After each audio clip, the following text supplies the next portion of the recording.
Hello and welcome to the Life Lessons Podcast. Today's episode is with Javan Foerster. Javan is from a small town in Illinois. He graduated with a degree in graphic design and is now the IT lead for Doggett Heavy Machinery. He's also traveled to 62 countries. Here we go.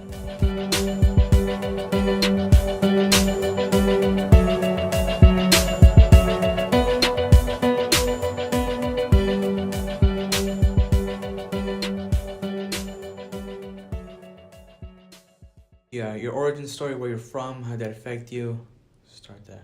Okay, so from Illinois, small town, about hour and a half east of St. Louis, farm community. My father was a city cop and then elected sheriff, state police instructor, and kind of my role model for what I am today. My mom was an English teacher. Both of them grew up in the small town. My father was a farm boy. My mom was grew up in an oil family. My grandfather came from Texas, so they grew up, and that's where I learned a lot of the things I learned about oil was around my grandfather. Being in a small private school, we didn't have all the options of study that I could have taken in high school, so I went to high school. Went to junior college, went to a four-year university, Eastern Illinois University for a while. Was working for Walmart Corporation at that time. Left college, went to go do prototyping for Walmart for a while, went back to school, finished up in Ann Arbor, Michigan. Went back to Walmart. I never really left Walmart. Started doing what's called relocation, so taking a Division I store, general merchandise, to a supercenter. Got the option to come to Texas and set up a prototype store in Bay City. I was a manager down there. One New Year's Eve, I went with some friends for dinner that worked for National Oil Varco, and they asked me what I did. Told them I worked at Walmart and did relocation, did the technology. I've worked the warehouse division, which was distribution centers, and I've worked in retail. And I did a lot of the business processes. And they said, well, would you give us your resume and come for an interview? So about a month later, I went and interviewed with NOV and gave a month's notice Walmart, went to NOV, started out as working on another guy that did barcoding, and they started asking me how Walmart did things, and I gave them the processes that I learned working with them, and eventually I took over that group and became the head manager for the barcoding division. Originally, we only did it in the United States. Worked on business processes where we could get the United States done, and I went to Mexico. Mexico was going to be my first international one. They had different regulations we had in the United States, so we wanted to see if barcoding would work in another country. They had things like what's called a pedimento number, which when you buy something in the U.S. and you bring it over the border, it has a serial code on it so they know to charge a certain percentage of tax when it leaves. So the government can track where this came into the country and it got sold to this individual, and here's the taxes from import. It's pretty much like an import tax tracking. So we had to add that to the equipment. So now there was a barcode that would show the material number and also the pedimento number, so we could track it when they did audits and inventory and things like that. So I did that for a while. Ended up going international, traveled to 62 countries. NOV was at 65 at that time, only hit 62 of them. Wow. So between distribution and corporate IT, which that's what I did after I started traveling for distribution, I started off as doing group policy, writing policies for software to go to users that didn't have admin rights, and started writing policies. Got taught how to do that, and then we had an acquisition, and after we did the acquisition, it was about a 6-month acquisition that shouldn't have taken that long, but there was no business processes. And the word process was kind of a dirty word to say in IT. So got with some of my coworkers and we developed a system through SharePoint and Project and wrote some code that allowed us to track the whole project. I became pretty much the project manager of acquisition divestiture, and I was still doing special projects as well. I did a lot of stuff with Dell, HP, Lenovo, and Microsoft. We got to play with Projects, was that like on the side for you, or was that within the company? So it was within the company, but it was kind of a side project for me. So we had an NDA that allowed us to play with things that didn't exist yet, new technology. We would evaluate it, use it in public, but people didn't know that we had certain type of computers and things. Since NOV was such a huge company, we got to play with a lot of new tech that since I'm a geek, I love playing with tech, so it was right up my alley, and we'd review it and say, here's what we like, what we don't like. And the amount of equipment they buy, PCs and things like that, a year is astounding. It's a lot of money that goes through in a short amount of time for replacing PCs and wanting to have the latest technology. That was awesome for me to work for a company that was progressive. Mm-hmm. Then there was a downturn in the oil industry, and I was one of the senior guys in my group, so they gave me a package deal to leave the company after 10 years, and I went to Microsoft.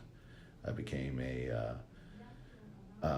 Microsoft had individuals that would evaluate a customer when they wanted Office 365, and it was called Fast Track. So you're pretty much a project manager. You go and talk to the customer and say, hey, what is your purpose? What do you want to use Office 365 for? What do you hope to get out of it? What is your environment? So then we could schedule meetings with engineers and things. If you had the qualifying licenses, the amount of licenses, we got them involved and helped them do the migration and help them be successful with Office 365. I worked from home, so I hated being by myself in an apartment. I had a little opening underneath my stairwell. I had a townhome, and I turned that into an office so I could separate myself from my day-to-day stuff and my office. I didn't have a house at the time, and really burnt myself out on, I'm always home, I'm always working, and actually it had caused, they encouraged us to learn other technologies. So I got the chance to get one of the first Amazon Echoes and really start digging into that, to where my house is automated today, above and beyond the Call of Duty. I can turn lights on, I can drop my movie screen down by saying one phrase. When I go to sleep, I can tell the whole house to shut off, all the lights go off, the projector shuts down, screen goes back up into the shelf. It's all voice command. I use a lot of different things that I've learned over the years in my technology jobs to really automate. So I'd say 2-3 years ago. So when they first came out, I had one of the beta ones. I got an option and Microsoft always, wanted us to learn new technology and write about it. So it was, when it first started, it didn't have near the functionality it does now. And Apple and all those others, they really didn't put anything out at that time. Everyone was behind the 8 ball, you could say. Google didn't have theirs. So I just started learning more and more about Amazon. There's a application called IF-TT. It's an if-then statement. So if you do this, then this happens. So you can really automate your Echo to do way more than what it was originally designed for. So say if I say, Alexa, play music. Every song that plays, it goes into an Excel spreadsheet. It gives me the album, gives me the who sings that, the name of the song, and the time it played. So then later on, if I want to go buy that song, or I want to know what the name of that song is, I can go to Google Docs and look at that Excel spreadsheet and go, oh, I like this one, I like this one. So things like that, FTT gives that ability. When I lived in an apartment, I didn't have a security system. If I wanted to know someone was in the apartment, if you walk past a Nest thermostat, the Nest thermostat has a movement sensor, which has a prompt that pops up a notification. Well, I set up through FTT that every time someone walked by, I would get a notification on my phone saying someone's in the apartment. Like if maintenance came in and I knew they were going to be scheduled to be there. I didn't have a camera at the time, so I could know that someone was in there, and I could go back and look at all the notifications when anyone was in the apartment. And then I eventually got cameras, and then I did more automation. So now I'm to the point that I'm going to have to start putting firewall in my house so I can control what gets into my network. There's too much opportunity nowadays for hackers, so I've been going through and putting firewalls and saying, okay, this traffic's allowed, this port's allowed in my house. This kind of data can go in and out of my home. So I'm being very cautious about that. Being in IT, all these years I've learned a lot about security, and I'm fortunate I've always been around more intelligent people than myself, and they're willing to teach, and I'm willing to learn. So what I have in my house and what I do today is just because of everyone I've been around. I always surround myself with people that are more intelligent than me, so I can learn and keep improving. Right. It's kind of I guess it's a sickness. I want to learn and learn and learn, and I get told that I'm a dork, but that's all right. It's put me where I am today. Right. So. Good sickness to have. What was the first place you traveled to? Russia, Moscow. I was married back then, and met my ex-wife now in college. We got married, and I grew up during the Cold War, so going to Russia for the first time, I got to go to Red Square. And my wife thought it was funny. I put my hand down on the brick on the ground, and she goes, well, what are you doing? I go, and I was older than her. I said, when I grew up, we were afraid of Russia. We were always told that Russia hated us, and this is where all the nuclear weapons, we saw tanks with rockets on them and the army and all that. So for me, from the United States to be in another country, especially Russia, and stand in the middle of Red Square, this is the most amazing feeling, to be able to go to another culture and find out that culture didn't really hate us, and the propaganda that we were taught as kids, not by my parents, but by, we were taught, teachers in school would tell us that, duck and cover and all these things, that when I started meeting the people, individuals in Russia, I'm like, wow, they're no different than you and me. And I grew up in a small town where there's very little ethnicity at all.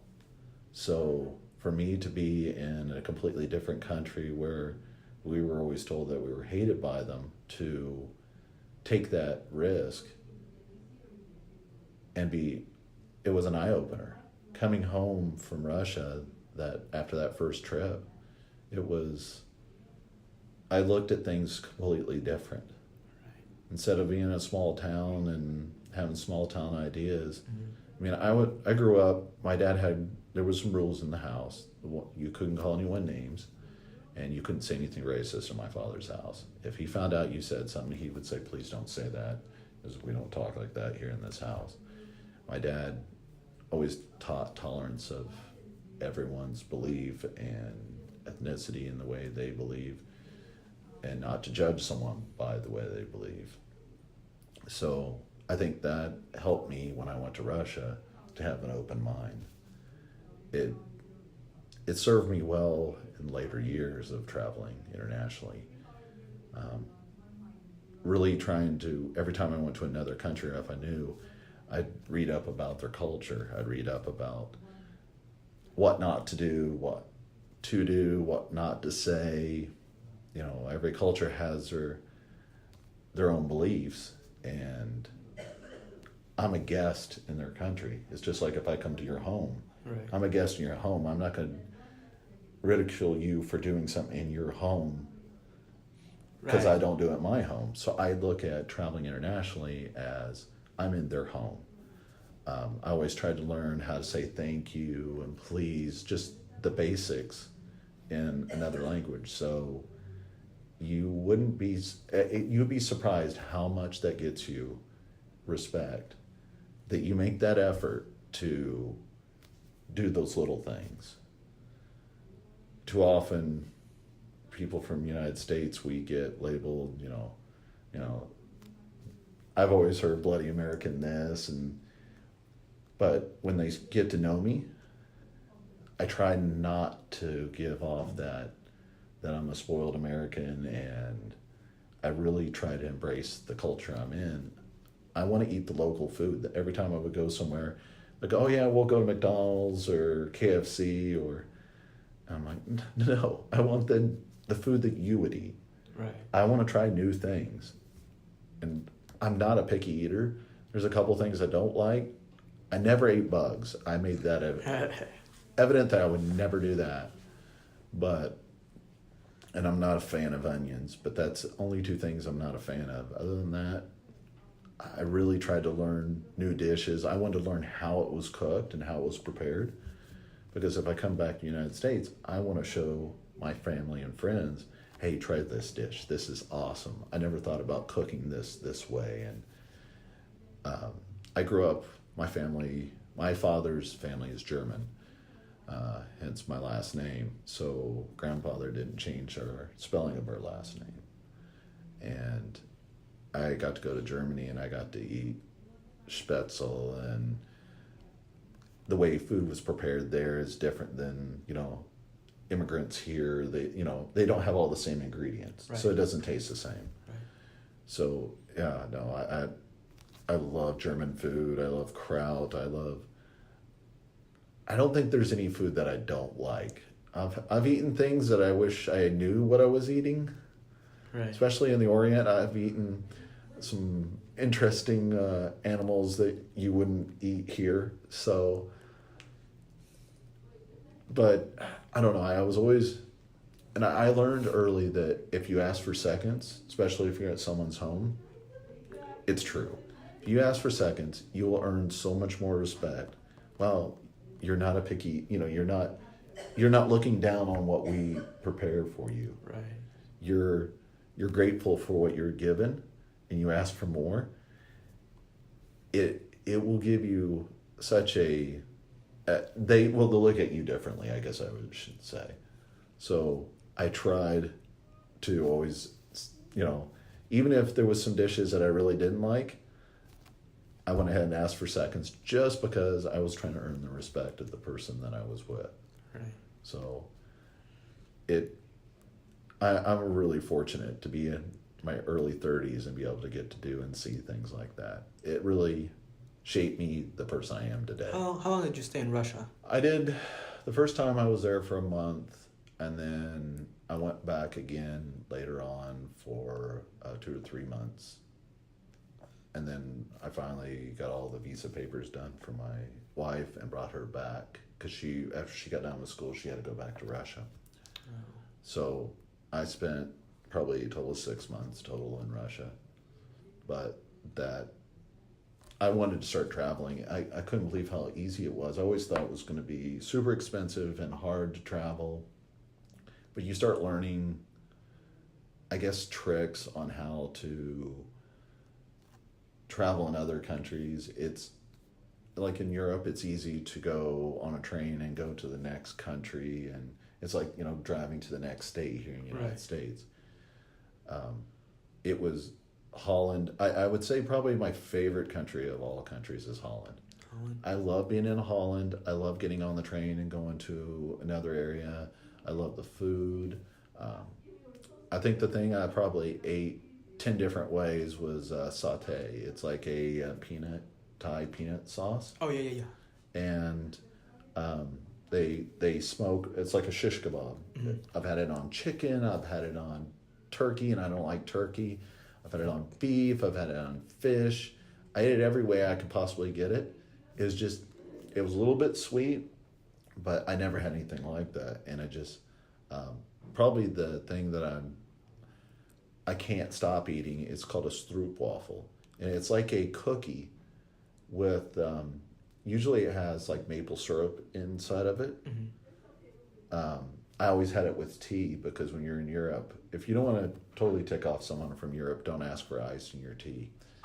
We're only ones that do that. Wow.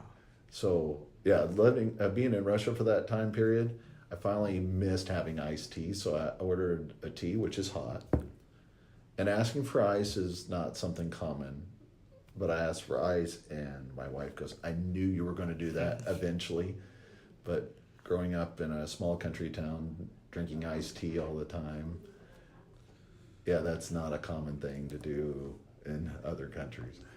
I got a lot of crazy looks at me, but Norway, came back to Holland, stayed another week, and then went to Scotland, Aberdeen, Scotland, and then went to Ireland, and then flew out of London and came back home.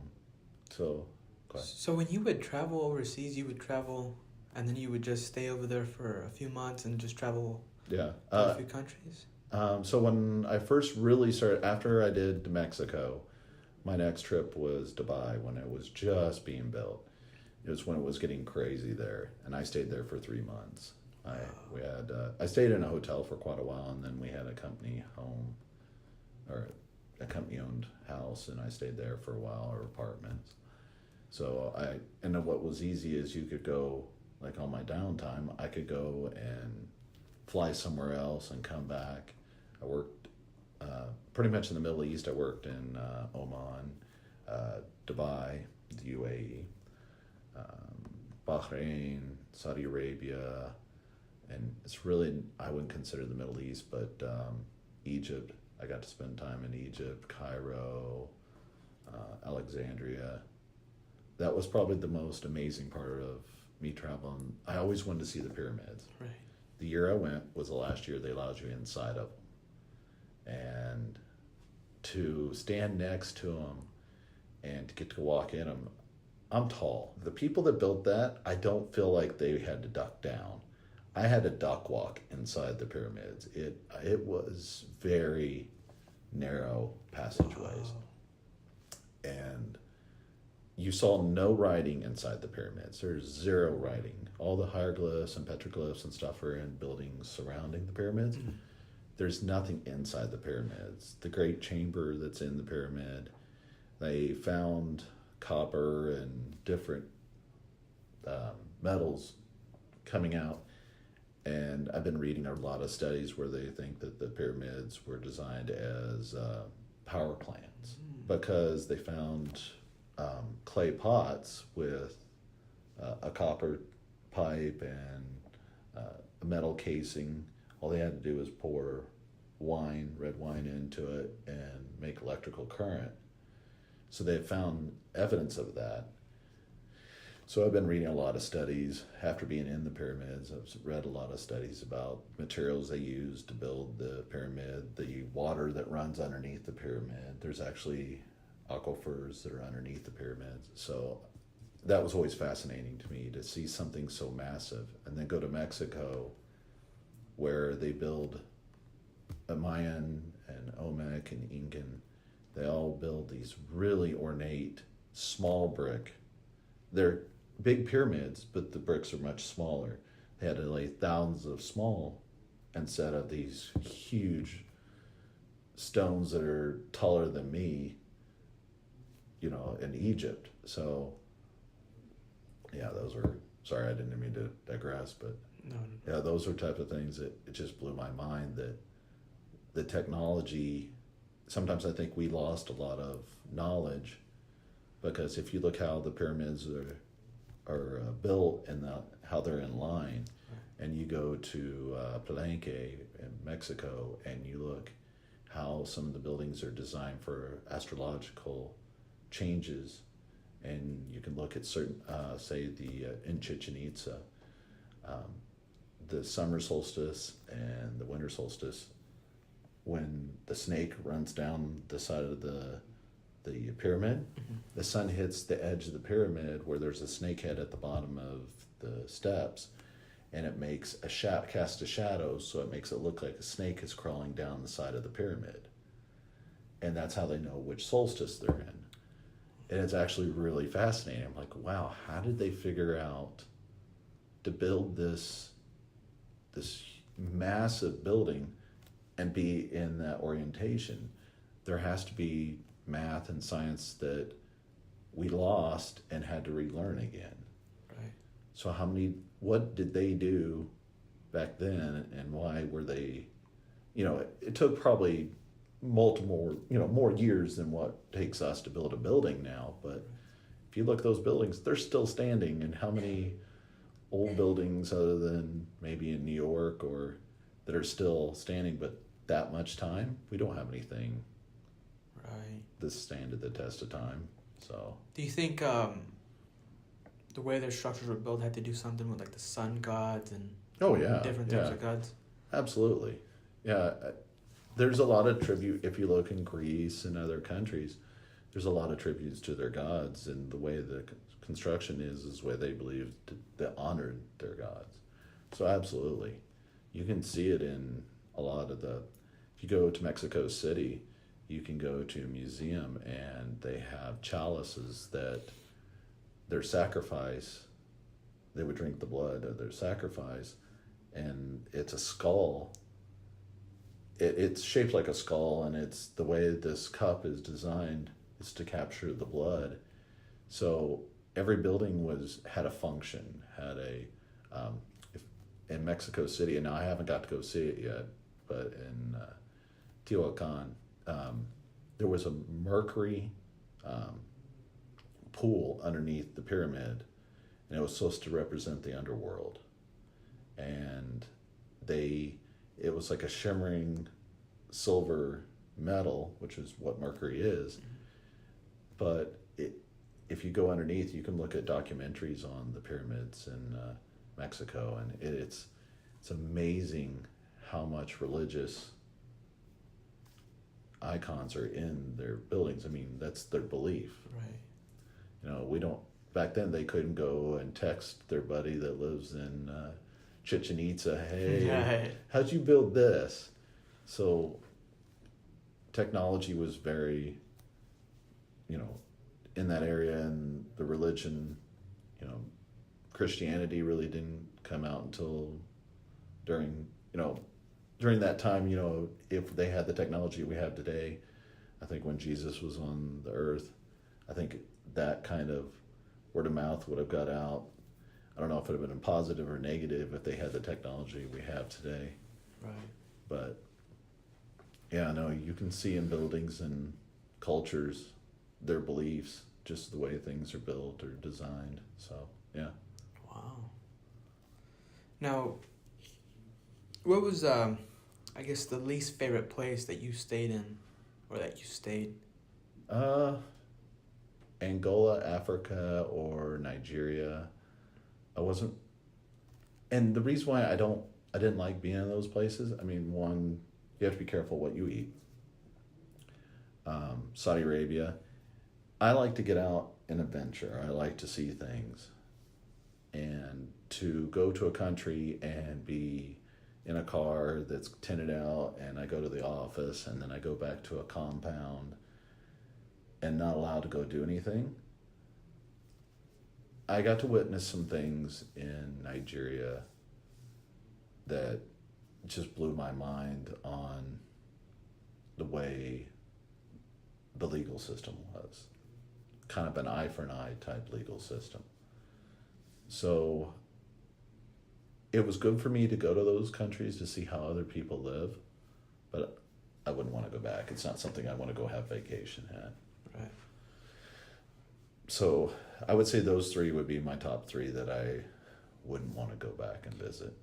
Do you mind talking about what you saw there, or what was So, probably the most shocking thing I think I saw in Nigeria was a gentleman was drinking and driving and hit a woman and her daughter, killed them with his car.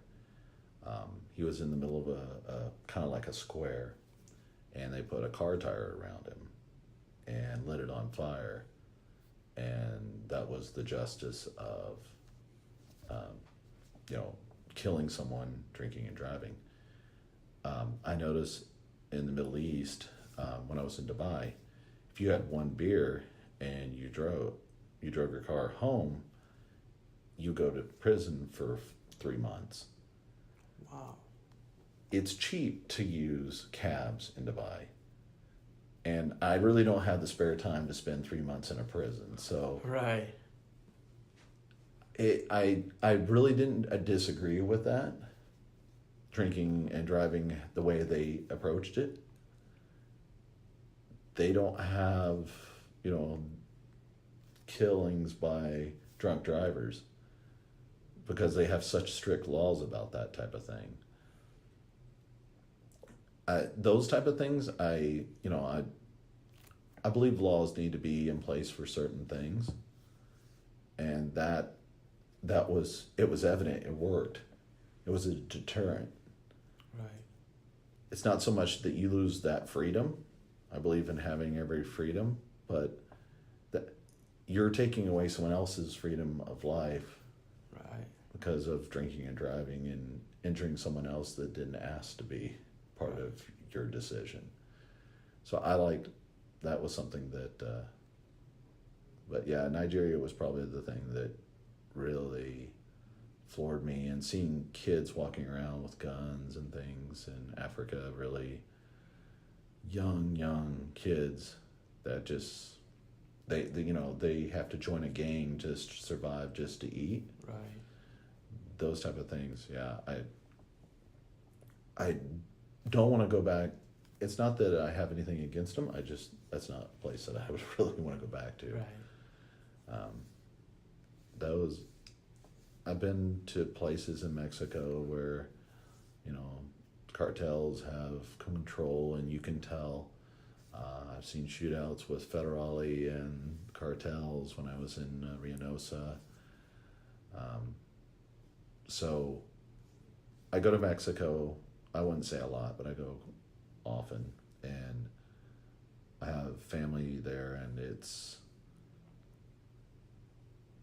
I see towns that didn't used to have cartels, and people are afraid, and it's controlling the way of life. I mean, if you go to another country, you need to embrace everything.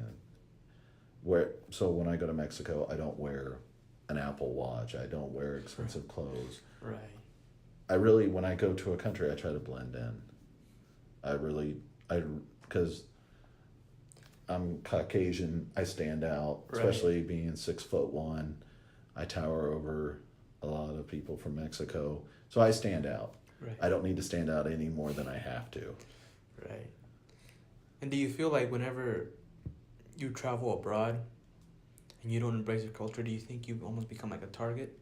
Because how, I don't know if you saw during the Rio Olympics, a lot of people were getting mugged and getting robbed and whatnot. So I think it goes back to earlier what I said about, I try to learn the culture and try to learn to embrace the culture I'm in. I think a lot of the people that got mugged really got mugged because they didn't go do their homework before they went. For instance, you go into London, and London's, just kind of the U.S., you can walk around. It's safe, but you can get pickpocketed in seconds. Having your wallet in your back pocket, having a phone just hanging out of your pocket. I don't know how many times I've had my friends get pickpocketed in London. That being said, I developed habits. I have a money clip. I put it in my front pocket. I alternate. I never put it in the same pocket. I may pull it out, pay for something, put it in my right pocket. Right. I'm constantly moving stuff around. I've taught myself that. So, one, it's not a habit, and two, someone can't pay attention. Oh, hey, he's right-handed. He always does this with this. When you go travel to things like that, you need to be mindful of your surroundings and not act like, I wouldn't say spoiled, but you need to be mindful of where you're at. Right. You can't act like, oh, hey, this is just like home, and think of that way. You really have to pay attention to things, especially when you travel. That's why they have traveler's checks, and I always get a hold of my credit cards and my bank account. Hey, I'm going to be in this country.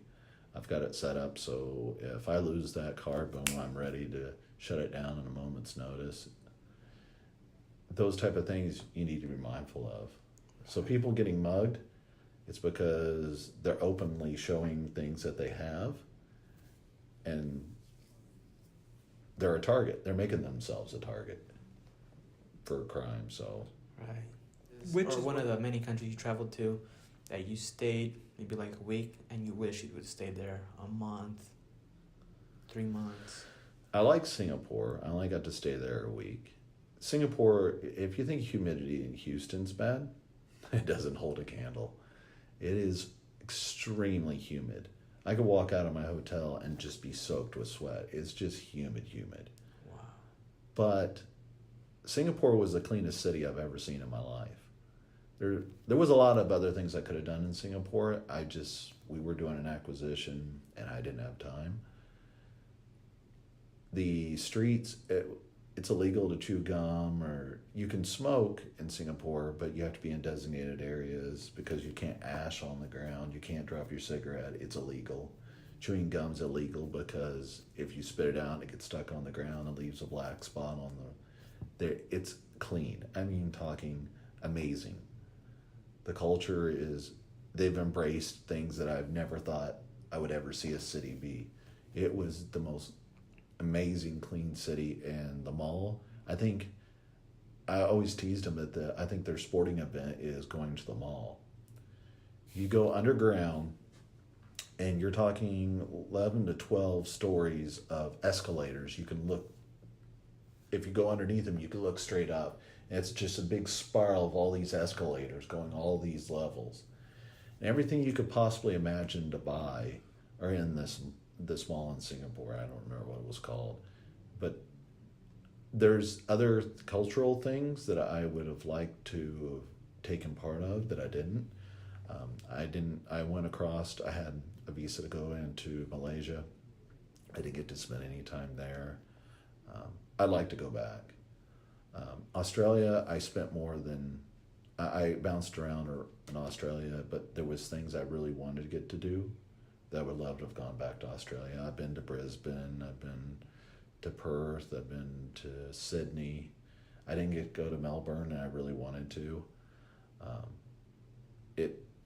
The culture, everyone, so I drive a manual car, and I had a company truck in Australia, and driving on the opposite side of the road and shifting with my left hand. Now, your pedals are still the same, but I'm sitting on what we would consider the passenger side. Right. I was lucky that when they brought the company truck to me, it was at my hotel, and across the street was a big mall, had a big parking lot. So I drove the truck over to the parking lot to I know how to shift, but now I'm shifting with my left hand, and the pattern is still the same as if you were on the driver's side on the left side.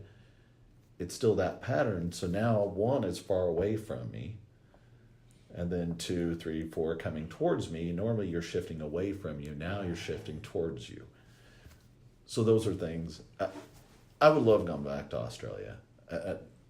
In that whole area, I really liked it. Is Australia as populous as like China or Singapore, or not really? I don't think so. Think so? Mm-mm. Wow. Whenever you would travel, would you travel like in teams, or to these acquisitions would you travel by yourself? So when I was with distribution, I started off traveling with individuals, and then eventually I had my own projects, so I traveled by myself. And I would call, the local, whoever was part of my team in that country and say, hey, I'm coming into town. I'm going to be doing this project. When I did acquisitions, I was always with big teams. We're doing acquisitions, so we were trying to get things done. Right. When I first started, I really traveled with teams. When I was the lead of it, I didn't travel that much. I was given the opportunity to pick where I wanted to travel out of that acquisition because I need to stay back in corporate and make sure everything's running smooth. Hey, how are we handling this? So, it was kind of 50-50. It depended on the situation if I traveled alone or not. Traveled alone a lot. Like, I just came back from a business trip and I was by myself the whole time. But I'm used to doing it, so it's over the years that it's not a hard thing to do. Now, when you were starting out, was it like something were you always cautious about places you would go, even after doing your research? It's always the unknown, right? Right. And so some countries I'm like, I want to go because, hey, I've never been there and I want to see things. But on the same note, you're always a little bit fearful just because it's the unknown. I don't know what to expect. And then after traveling, you learn how to go to the airport. Before I'm in the line to go through the scanner, I've already have my belt off. It's already in my bag. I've already got my wallet in my bag. I'm already pretty much prepped. Right. So I can go in and get out instead of holding up the line. So when you start traveling a lot, you start learning tricks and how to pack and how to do things. So, yeah. Wow. And then now I guess now, is there like a place that you've been there, I guess, or what's the place that you've been there just multiple times that almost seems like you know that place like the back of your hand? Mexico. Yeah. I have little places where I like the little taquerias, and there's a place I like to go and get handmade corn tortillas and just put a little bit of sea salt on it, roll it up and eat it. There's nothing like it. I really didn't I always tease that when I moved to Texas, I discovered something. It's called heartburn. Yeah. Where I'm from in Illinois, we don't have the spices that we have here. So it took a long time for me to adjust to it. When I go to Mexico, same thing. But the way the food is prepped here in the United States and the way it's made in Mexico, I'm much more a traditionalist. I love homemade empanadas and I could go through a laundry list of things. When I go to Mexico, I'm like, okay, I want this and this and this, but I try to eat it how I say is not the American way, but the Mexican way of eating things, not adding cheese to everything. Not everything, a lot of stuff has cheese, don't get me wrong. Right. But there's a lot of things that are traditionally done a certain way. I can take trompo and a little bit of cilantro and a lime and a little corn tortilla, and I'm a happy camper. Right. I love it. I'm a junkie for it. So yeah, I've been to Mexico quite a bit, but every time I go, I'm lucky that I have family there that show me new things I haven't seen and teach me new cultural things that I didn't know about, and I love that type of thing. I love absorbing culture and understanding why you do the things you do in your country, and that mindset.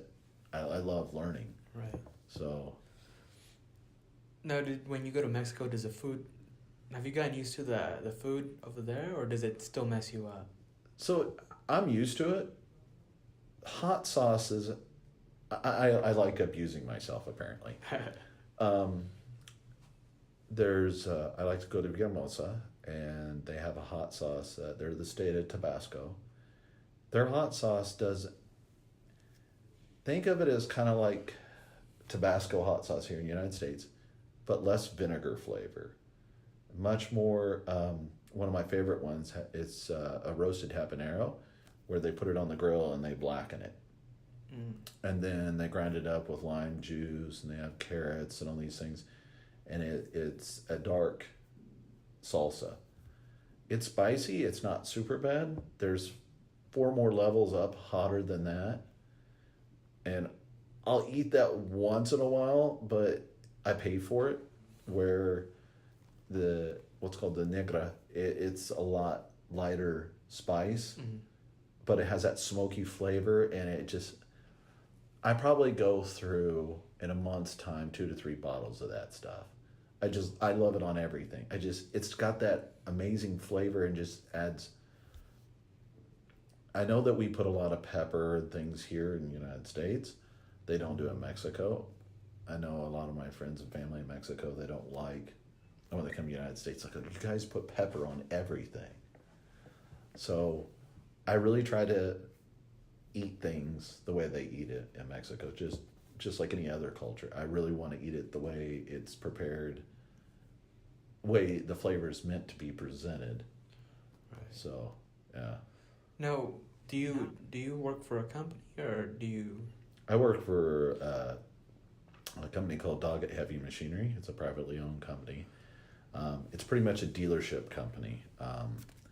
They have heavy machinery, so we're talking like earth movers and bulldozers and things like that. That's one division. They have Freightliner, which is semis, heavy trucks. Have a Ford division, which is just domestic vehicles like cars and trucks and things like that. And they have the heavy duty as well.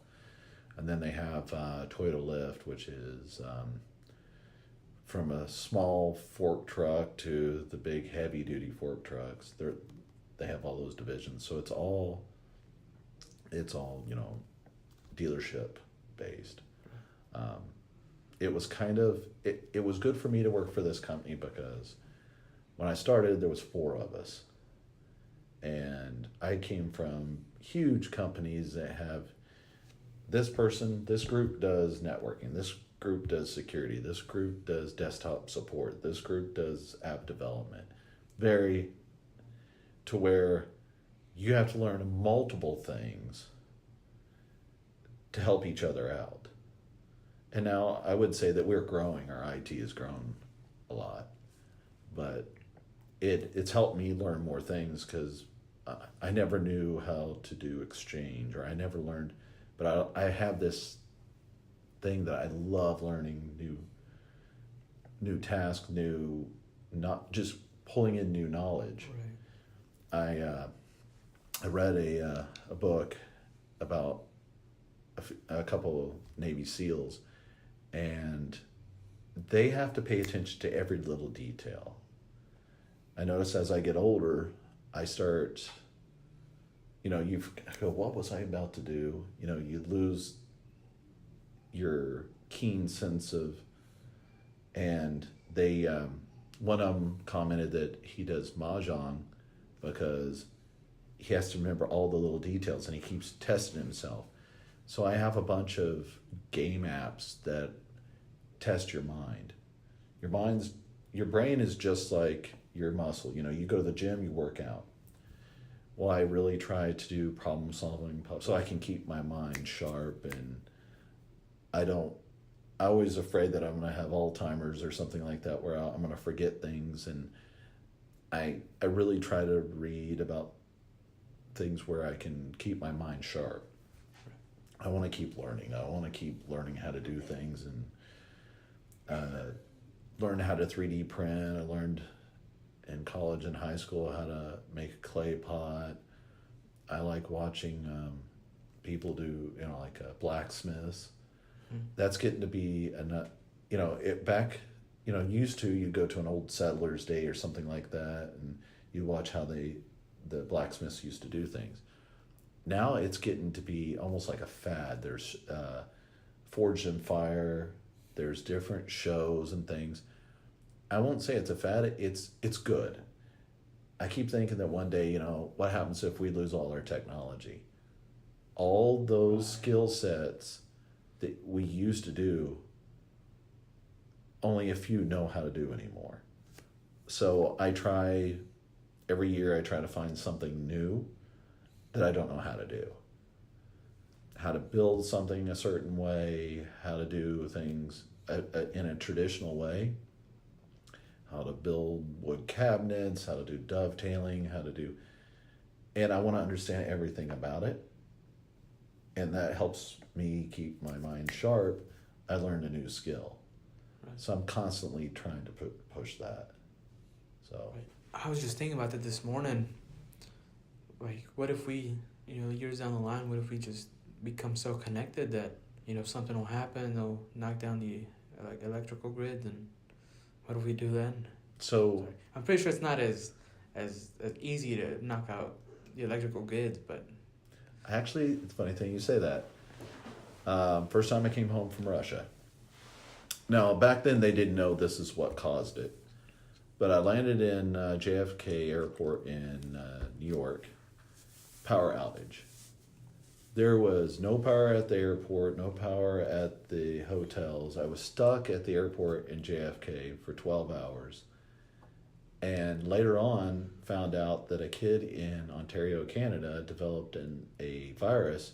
It wasn't meant to do what it did. What he was developing it for, it wasn't meant to take it down power grid. But somehow, someone downloaded something that had that virus on there, and it took down the power grid. And take in consideration, what happens when a hurricane hits and we don't have power? Ike, when it hit, I didn't have power for 2.5 weeks. You had to rethink, okay, I got to get a cooler. I've got to keep food cold. I've got a grill so I can cook. What seasonings can I use to preserve the food? Back in the olden days, they used salt or sugar. Salt cured hams and honey cured hams and those things. Okay, for instance, ribs. Originally, ribs was the last thing they ate, and how barbecue came into being was the fact that they would slather sugar and brown sugar and spices on it because that's the last part of the meat they were going to eat, and it wasn't a lot of refrigeration. So it's in my opinion that's where barbecue, like the sauce and the rubs, came from, was to tenderize the meat for one, and two, to preserve it so when they get to it, because they didn't have all the ways to keep all the meat, beef jerky and things like that. So yeah, if we lose technology, you almost have to teach yourself. You're seeing people that do, I won't say hoarding, but have things on reserve, so if they do lose power, man, when we have a hurricane here, everyone runs to the store. When there's a snowstorm up north, everyone runs. They're not prepared. I guarantee you, we're not going to be prepared when, if that ever happens, electric. It's going to be mass hysteria. And you've got these people that are called preppers. They're going to be the ones that are better off than we are. I don't know that I could become a prepper to an extreme. I think the older I get and having a family, I want to make sure my family's provided for. Right. So yeah, I think there's certain things I'd like to do different for prep. But yeah, no, I think of that stuff too. That's why I keep learning new skill sets. What happens if we don't have any power, we don't have any technology, EMP pulse takes it all out? What trade am I going to do? I'm IT. Right. IT doesn't exist. I've done retail, I've done other things, but I always try to learn other skill sets because I may need it someday. Right. So. No, it's important. What do you think? Do you think you're rare for having that mindset? Because a lot of people trade schools are very rare. It's rare to, like, when I was in high school 2 years ago, you either go to college or you go to the military. There's no trade school's an option. Go here, and they don't have. Whenever they have all these colleges come to the school and talk, they don't have trade schools come and and promote like, hey, this is what you could be doing. Become a plumber in 2 years, and you'll be a lot better financially wise than having a 4-year degree in English. I think the skill sets are becoming less and less because we're becoming more and more automated. I think a lot of those trades are, I'll put it this way, I think a lot of those trades are becoming a fad. In fact, what I mean by a fad, that we've learned how to market things, right? You have all these commercials. YouTube has commercials, and it didn't used to have. There's skill sets out there that people are learning, but there's a niche, and it's like a fad niche. It's not people wanting to learn all the trades. We're automating everything. I get made fun of because I turn the light off with saying, Alexa, light off. And I keep getting teased that I'm lazy. It's not that. I have to my disposal. I'm still functional enough to go shut off a light. Right. But the trade to wiring and to building a house, I think there's a lot less people willing to do the blue collar jobs and much more wanting to do the white collar. When we say we want to bring back industry to United States, it's not been ingrained in the younger culture, no offense to you, but I don't think it's been ingrained in the younger culture to learn, coal miners, their sons and their sons, that was a trade that was carried down through generations. Right.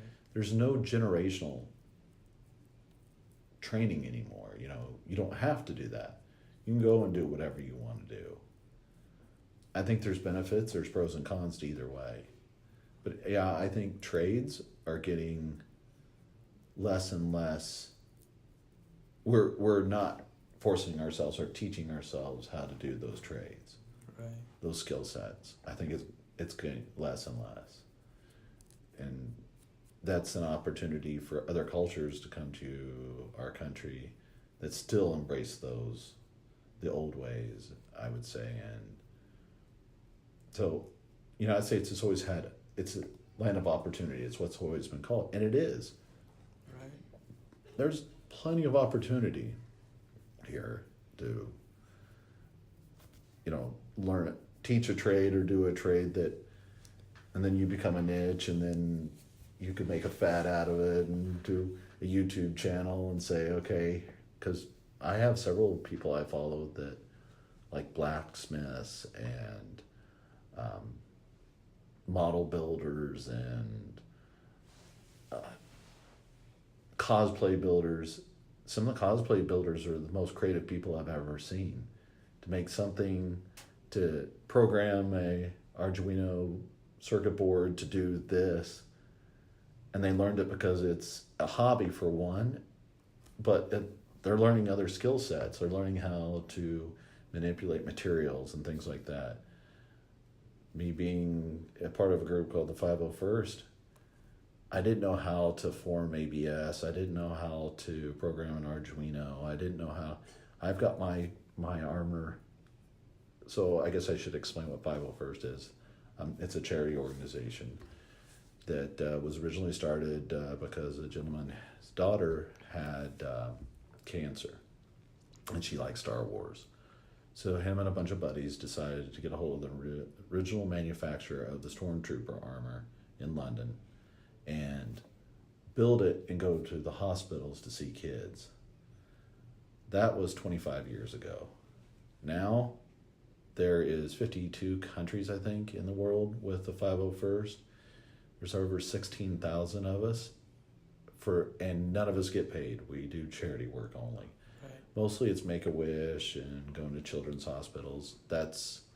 My dad was very much into giving back to the community, being a city police officer and elected sheriff, that when he passed away, I wanted to honor my dad. And that's how I got into the 501st. I got to do a passion. I love Star Wars. I get to be a geek. And then I also get to put a smile on a child's face that's been sitting in a hospital. There's no greater feeling than that. Right. And to influence them to keep trying and keep striving on through all the pain, and being able to give back to the community in that way, I've seen the positives. Something so little as saying a certain phrase or saying something to a child that's, I don't know, it's the most rewarding thing to give back. Right. So it's, I do all these other things, but that's one of my passions, is to give back to the community, or give back to all the blessings I've had in my life. I see it that I need to give back to. And how did you initially become involved in this? Had a friend that had a child that had cancer, and the 501st came in. That was back in Illinois. And then I was here in Houston, and I went to, they had a big Lego convention, and I had nephews with me, and the 501st was there. And I saw one of the guys was a shadow trooper. It's pretty much a white stormtrooper, completely blacked out. And I absolutely loved that. I was like, oh, that's just bad. And then I got to see Vader, and I'm like, oh, that's awesome. So I went up and talked to him and said, hey, explain what you guys do. And they explained it. So they have what's called armor parties, where they go to someone's house and they all help build, because you build your own armor. Right. You order the kits and you build all this stuff. And so I went with a group of guys and started talking to them and made some amazing friends. And I learned how to build armor. They taught me things. Then I went to another armor party. And then I finally had enough money put back to buy my armor. And I started building mine and going to armor parties to learn how to do better techniques. I started learning all kinds of stuff that I never thought about putting together. And I learned just almost like a trade. I started learning how to put materials together and make it functional. And then I kept improving to the point I've got a HUD system inside my helmet. So when I put my helmet on, I've got a Bluetooth microphone that goes to a speaker in my chest plate. I've got a HUD that pops up and shows me the voltage of my fans. I have 3 fans in my helmet. I'm blacked out, so the heat in Texas is brutal as can be. Right. Just being in the armor alone is hot. Right. So it shows me the heat, the temperature inside my helmet, and it increases RPMs of my fans to help me bring more air in. It shows me the time because I'm wearing the armor. I can't wear a watch. I can't look at my watch. I can't even see below my nose. So usually if you see us walking around and there's people standing next to us, they're kind of spotting for us, because a kid will come up and hug me and I can't see anything below my nose. I have very much tunnel vision in the armor. So that's why the stormtroopers miss all the time. We can't see. But no, that's always a joke. But yeah, no. And I always lose weight in that thing, because you're wearing a compression suit inside of layers and layers of ABS plastic, or if you're a snow trooper, it's a big wool coat.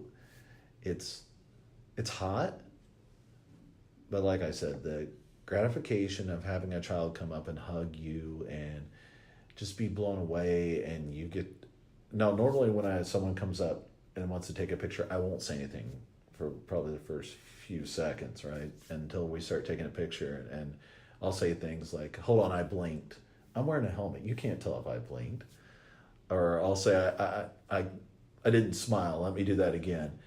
And people will be blown away that I can speak. They don't know I won't talk all the time. Right. And I had a lady come up to me one time, and I was standing real still. We had a statue of some of the other armor on mannequins, and I was just standing still. I had in a pose, didn't say a word. She came up and she started pressing on my armor. She goes, wow, the armor's hard. And she, on my cod piece, she tapped on it, and I looked down at her, and her friend saw my head move, and I looked down, I go, was that good for you? She goes, oh, I love messing with people. It's so much fun to mess with someone when I won't say anything, and I go, oh, you're standing too close. I'm like, you can talk. I'm like, well, you can talk? Yes, of course I can talk. And then I'll say lines like, I need to see your identification. And I'll say stuff like that, little Easter eggs of sayings that, the stormtroopers always say. And Right. so, yeah, no, I have fun with it, but I give back and I get to have fun too, so. That's awesome. So, say someone wants to join, is there like a website?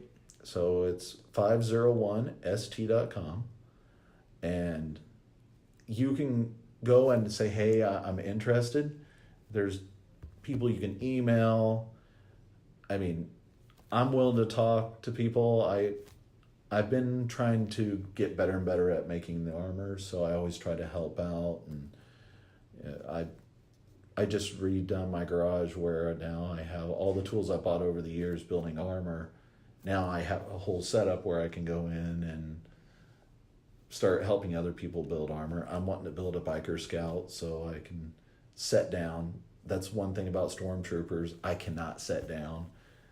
It's called the stormtrooper lean because I can lean up against the wall and relax for a little bit, but I have a thing. Once I'm in my armor, I'm in my armor, and I'll stay in it for 8 hours straight. Because if I get out of it to use the bathroom or anything, I'm done. I'm tired. It wears down on you. It's literally, there's no way me using the bathroom in the armor. I'd have to take pieces off. I feel sorry for the early guys when they, if you watch some of the bloopers and they're trying to step over a opening in a wall and you see them falling over and tripping. We don't have that much mobility. Me going up the stairs, I can do it. I have to do it slow. But yeah. But if you want to find someone to get in the 501st, I guarantee you're not going to have one person turn you down or not tell you about the 501st and not willing to help you. They'll point you in the right direction. 501st is kind of structured like the military. We have different commands and different groups. Like I'm part of the Star Garrison, which is the garrison here in Texas. I'm part of South Squad. Houston's considered South Squad. We got Central, West. Here in the United States, I think we almost have all 50 states that are part of the 501st. So whatever state you're in, I guarantee you there's going to be 501st. Now, if you live like where I grew up, there's Chicago and St. Louis and things like that. Small little towns may not have a garrison or a squad. But yeah, they're everywhere. When you see a parade and you see stormtroopers and Vader, that's a 501st. Mm-hmm. If you see, every time you see stormtroopers, hopefully it's us. You won't see us in a bar in our armor. You won't see us. We're very proud of our brand, and we do it for one reason only, is to raise money for children and help and greet children in the hospitals. I've been lucky. I've got to meet Peter Mayhew, which is Chewbacca. He moved here to Texas after the first set of movies. Awesome man. He has his foundation, the Little Wookiee. He raises money for children that the parents can't pay for the medical bills. I've actually gone and done troops with them to help raise money for, they raise money for people in Venezuela. I went brain dead. To help out with, the poverty and things like that. Peter Mayhew is just the biggest hearted person I've ever met. And, he's only 7 foot, 7'2", 7'3". He's tall guy, big guy. Wow. But he's got the biggest heart I've ever met. He's just amazing. And it goes with his wife too. His wife is just the most amazing lady you'll ever meet. She's no nonsense, but she's awesome. She's like the grandma you wish you had, She's right there, and they want to help. They use Chewbacca as the stepping stone for greater things. And that's what the 501st does. We use something that everyone knows, and there's a saying, a bad guy's doing good, and that's what the 501st does. I love being a part of that group. They have their politics just like any group, but yeah, it's amazing. Now, whenever you put on the suit, is piece of armor is you have to take it off one by one, or is it like? So it's almost like getting dressed, like you're going to get dressed to go to work in the morning or go to school. First, I put on a compression suit. Then I slide on my thighs, and I actually have a harness that I wear. So there's thigh armor, and that clips into my harness. Then I put my boots on, and then I put my calf armor on, and then I put my ab plate, which has a back plate and a butt plate. So the ab plate goes from my ab, right at the bottom of my rib cage down to my crotch, so that whole area there. And then I have my upper chest armor and my back armor, and then I have shoulder bells, biceps, that clips on into my upper armor. And then once I get that done, I have my forearm armor. I've already got my gloves on, so I have armor on my gloves. You're wearing a balaclava. You're wearing a neck seal, so no one can see up into the helmet. Just basic, that's just the basic setup. And you also have your belt with your thermal detonator on the back. So you got that clips on. I have all the extras, so I could go through all that. There's way more to it. But once I get that done, I put my head in the helmet. And you don't put your helmet on like a normal helmet where you just go straight down. If you watch Luke in New Hope, when he pulls off the helmet, he has to turn it sideways to get it off. Right. So we have to put it on sideways and twist it to the front. So that way, now my head's inside the helmet. You can't see our face. You can't look up underneath the helmet. Between the neck seal, the balaclava, and all that, you can't see any of that. So it's a production. Yeah. And usually when we're doing events, we have other people, hey, can you clip a clip in my back? Or we help each other out. You have to. I could get dressed by myself. It's just my movability is limited in a stormtrooper. Where some of the others, they're all cloth and they have very few, like Biker Scout. Yeah, they have a few things that, you might need to help strap in, but they're all soft parts. They have some hard parts, but they're not like a stormtrooper. Vader, that's probably one of the most heaviest characters. Just the cape alone is 25 pounds, and then you're talking fiberglass shoulder, and then the helmet weighs a ton. And I have one of the helmets in my house, and it weighs a lot. Wow. So to have all that stuff, I'd love to do a Vader. I'd have to rob a bank to be able to pay for it. You're talking $8,000 for a good Vader because there's only a few manufacturers or people that make them. The chest plates, CNC billet aluminum, just all the parts. It's very intricate, and there's only a few people that make it.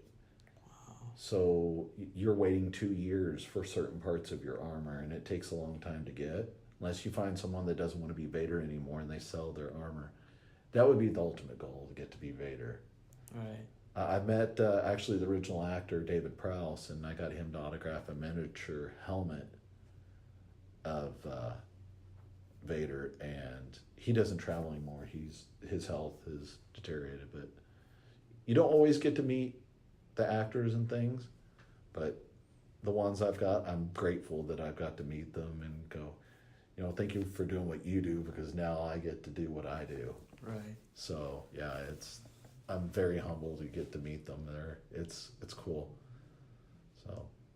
No, we'll digress a little bit back to your traveling. What is the overall lesson that you have learned from traveling? I think tolerance.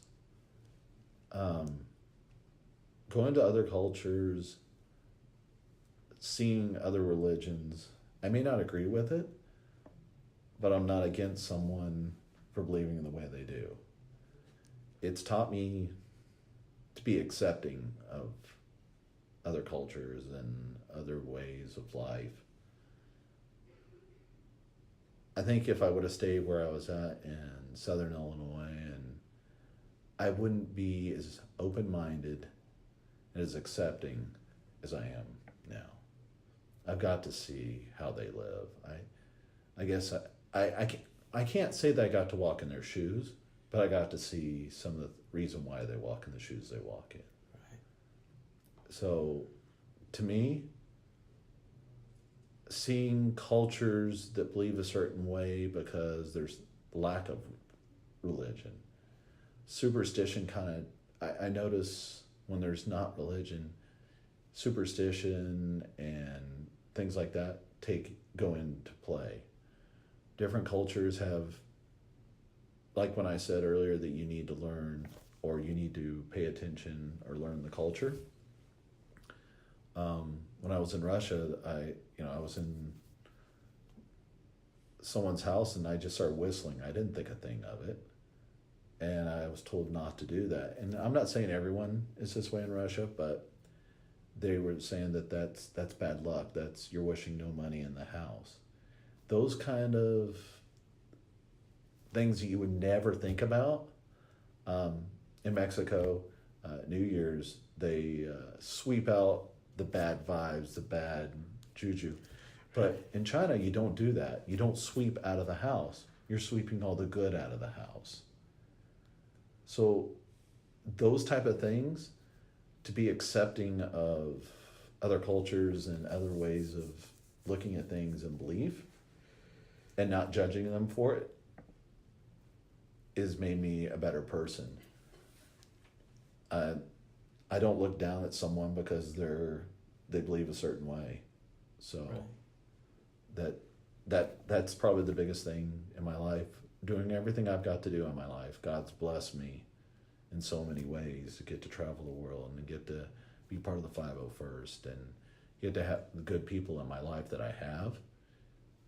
I'm blessed and get to share things like that with other people. It's all because I got to travel. I got to meet other cultures. I've got to understand. So, now, given that you've traveled a lot, and we'll continue on the subject of religion. Where did you travel where you saw no religion? Where it was almost like people that were atheists and they didn't go based off of superstition or anything like that. I wouldn't even say certain countries or cultures. Every culture, every country has that atheist, right? Right. And I have friends that are atheist. And I was raised, I told you I went to 8 years, I went to a private school. It was a Christian school. Right. I grew up in a very Christian family. But I was also raised in my religion not to look down on other people for what they believe. And I see that as, atheist. I tell them why I believe the way I do. But as long as they accept me as who I am, I accept them as they are. I really think it's each culture has an atheist. Right. And I don't want to say that this country has it over another. It's not the case. There's Russia really blew my mind when I was there. I never thought being large population of Muslim. They had Christian Orthodox, which is kind of a hybrid of Catholic and Christianity. They have, like you walk into a church and they have to have their hair covered. It's almost like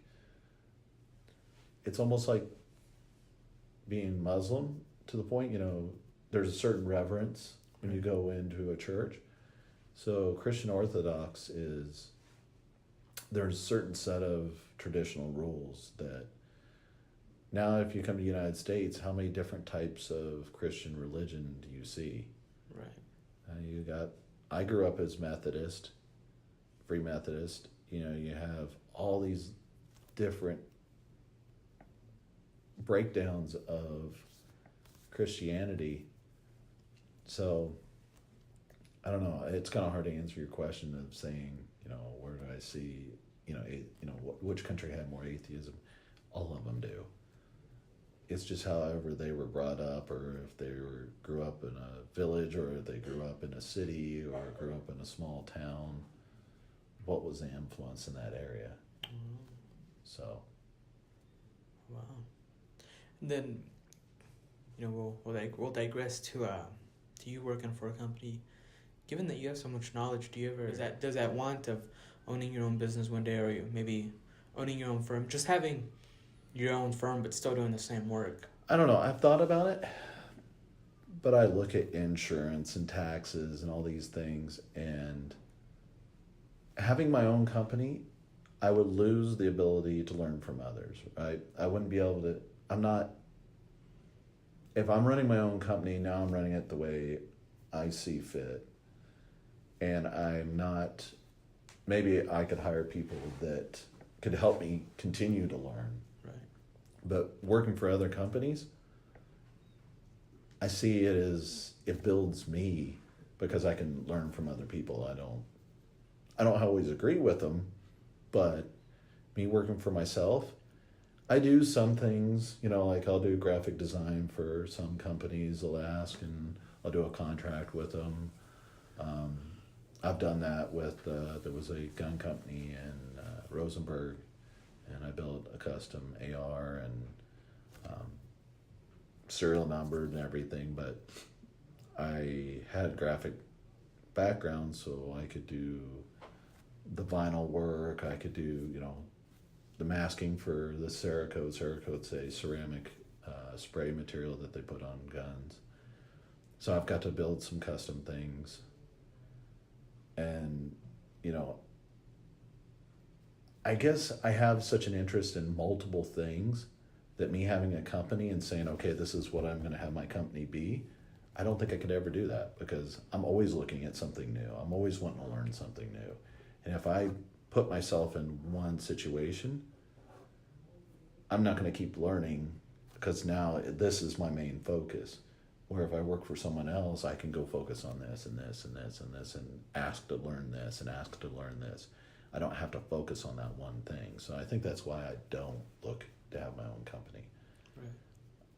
I want to learn more than what I do. What is the biggest lesson that life has taught you, from traveling, to doing work, from college, meeting people, even your past relationships? What is the one main lesson that life has taught you? I guess to be tolerant. I can't think of anything else. It's embracing change. Those are probably the two biggest things I've learned in my life that make me who I am. I don't know how to put it any other way. It's the fact that I got to meet other people and other cultures, and it's really molded me to be accepting. I don't know. I look at all these laws that are made, and I see a lot of our freedoms going away in the term of used as being safe. Right. And I think there's a lot of things that we don't get taught as kids anymore. So, if I ever have children, I hope to teach them the way I was taught and raised. To respect other people, to want to learn, want to discover, to be adventurers and be accepting of other cultures, but keep my core belief. I don't give up on my core belief of being a Christian, or my core belief of respecting others, even though another belief is different in any way. I accept that, but I don't lose myself. So, yeah, being tolerant of other people, I think, and being okay with other cultures, I think that's the core thing I've learned in my life. I always have a saying that I don't regret the mistakes I've made. I learn from them. Right. I mean, I'm lucky that I've never made a mistake that caused anyone harm or ill will or death or anything like that. I think there's a place for that. I have respect for our military. I'm glad, police, military, fire department, what they do, their decisions have consequences, and I have respect for them for that. That takes a certain, growing up in a police family, my dad being a city cop and a sheriff and a state police instructor, I grew up around law enforcement. Right. I have 100% respect for law enforcement. People really don't understand what they go through in a day. I always got asked why I didn't follow my dad's footsteps, and I go, that stress that they go through every day, worrying that if they come up and they pull someone over, is this my last day? They deal with, how did my dad put it? They deal with, 90% of the population 10% of the time, and the 10% they deal with, it's 90% of the time. Where, they only have a certain set of people that they see over and over again that are constant. They're not learning. That I think through my dad's eyes, the way he raised me, being tolerant of people, that was also a core belief that I think Dad gave me, but I really got to put it in play when I traveled, to really be accepting of other people. So, yeah. Now, when you don't have a family, do you? Like kids and... Not that I know of. Not that you know of. No, I don't. Should you have some, you should God bless you with some. How would you go, or how would you approach them learning change? Because how there's people that are fearful of change. Do you think that change would be something that you could teach them, or do you think it would be something that they would have to, they'd already have to come with? I don't think they have to come with it. I think the experiences that you provide them will give them that ability to have change. The way you portray yourself, they're like mirrors of you, right? They're like me. When I absorb technology and I want to learn from other people, they learn from you. So how you present yourself to your kids molds them into who they are. I really think that's how my parents, I hope that if I have children that I can mold them into know what's right and wrong, know how to accept other people, even though they don't do what I want them to do or believe in the way I believe. Right. I hope that I can give them that tolerance. But it doesn't happen overnight, and you have to have experiences. History has proved that, we've not learned from our mistakes from eons and eons of, look at Rome crumbled. You see it, repetitiveness. Right. So they're going to have to learn on their own. You're going to give them the core beliefs, but it's their choice to follow. So I'm hoping I'll lay the foundation. It's up to them to follow and them to fall and learn from their mistakes. I'm going to go, if you put a red button in front of me and say, don't push it, I want to know what it is. That curiosity is going to kill you. Right.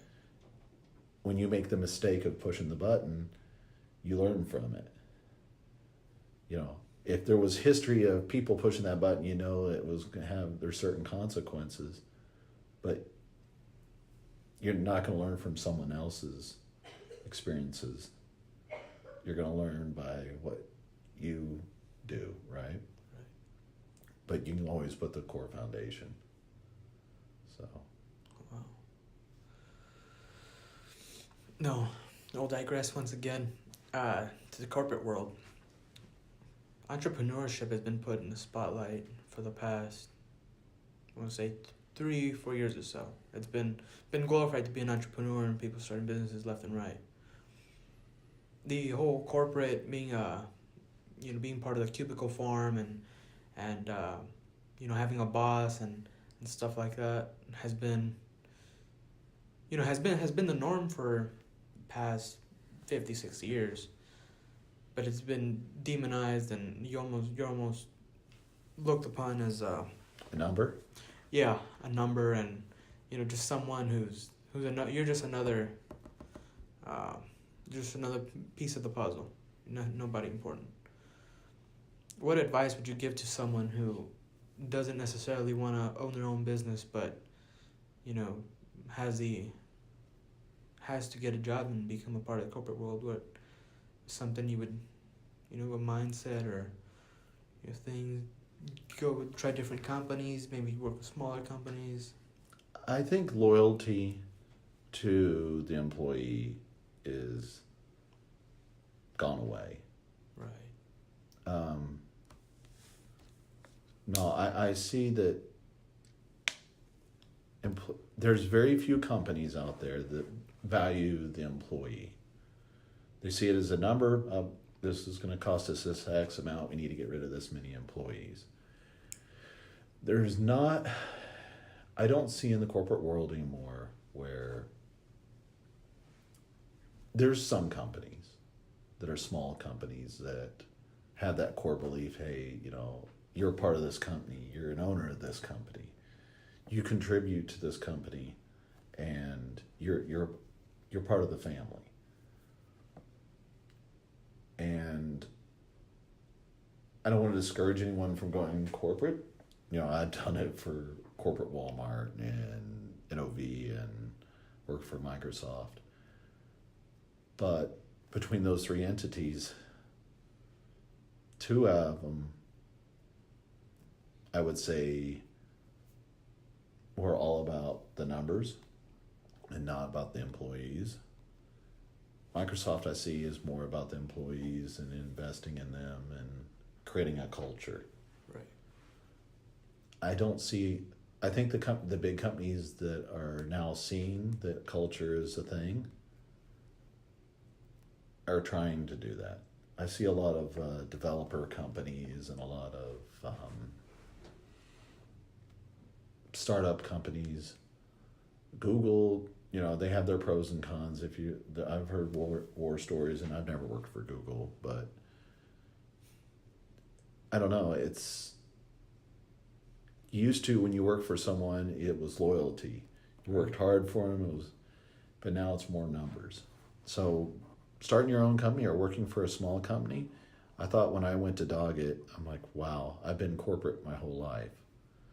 Now I'm going to go to a small, privately owned company. And it's a culture shock for me. It was a change. I wouldn't say it was bad or good. There's always good and bad things in every company you work for. They have their strengths and they have their weaknesses. It really is your mindset. I don't want to say that, for me, I like the corporate world.